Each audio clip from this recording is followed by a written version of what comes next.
In today's video, I'm going to teach you how to rate a restaurant on Doordash after your order. Right after your food arrives and your delivery is marked complete, open the Doordash app. Reviewing soon keeps details fresh and helps the app connect your feedback to the recent order, which makes your rating more accurate and useful. Within about an hour of delivery, you should see a review prompt appear. It may show up as a card on the home screen, a banner in your recent orders, or a notification inviting you to rate the restaurant. When you tap it, you'll go straight to the rating screen for that order.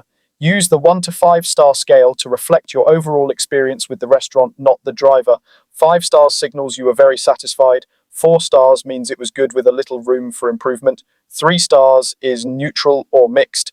And 2 or 1 stars indicate significant issues you'd want the store to be aware of. Take a second to think about the food as a whole, how it tasted, whether it matched what you ordered, and how it held up by the time it reached you. Below the stars, you can add optional comments. This is where your feedback becomes especially helpful. Focus on food quality, order accuracy, and preparation speed. For example, note if the meal arrived hot and well seasoned, if any items were missing, or if the kitchen took longer than expected. Brief specific notes like fries stayed crispy, or special instructions were followed make it easy for the restaurant to act. Keep it respectful and avoid personal information. If you don't see the prompt after waiting a bit, don't worry. You can still leave a review by visiting the restaurant's store page.